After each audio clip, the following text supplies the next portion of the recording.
Nestor Montiel, a PhD student from Politecnico di Milano, and I am working at Core Project 1. Well, I'm Wilson, the industrial mentor of Core Project 1, working for FL Smith Cement. Hi, I'm Shashank Bishnoi. I'm a professor at the Indian Institute of Technology, Delhi.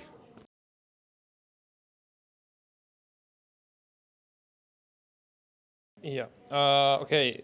Cement and clinker production is a highly complex process. We have huge systems, high temperature and chemical reactions, and so on.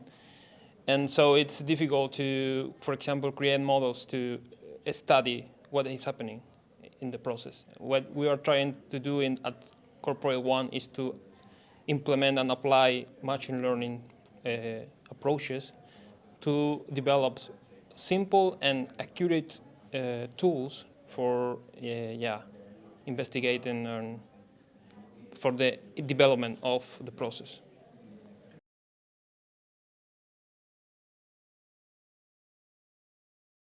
I think the impacts are quite straightforward. If you manage to optimize cement production on existing install base of cement plants, then you can already reduce your emissions from the get-go without any hardware changes. You're optimizing process parameters based on specific predictions that are implemented in process control systems. And then with that, today you can already reduce part of your emissions from the production. So that's the easy solution, and short-term solution, of course.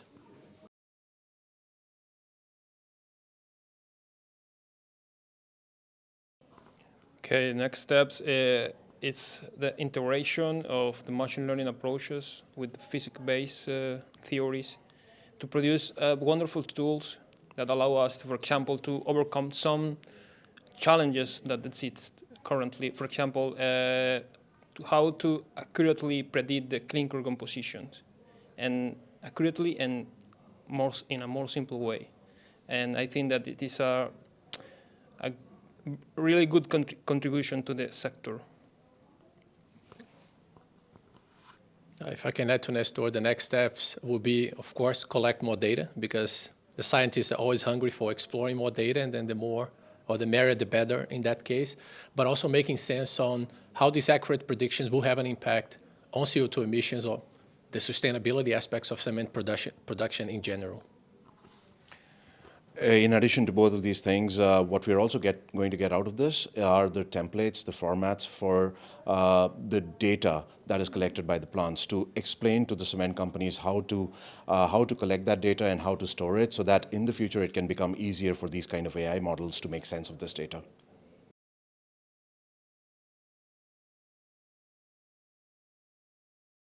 These kind of projects are just not possible without the collaboration, the type of collaboration that we have here in this project. To start with, it's a multidisciplinary kind of a project. You need somebody who understands the chemistry, the phase changes. You need somebody who understands the process, how to design the equipment, how do the things happen in the equipment.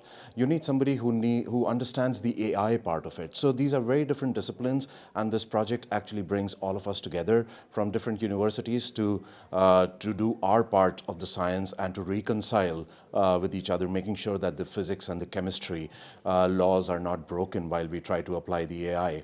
At the same time, we couldn't do this without the industry, because we need the data first to calibrate our models and to understand if our models are working, and then to be able to try them out in the industry and see if the models that we've developed are going to work or not. So without the industry, this would not be possible, and this is just the right kind of platform that you need to develop something like this.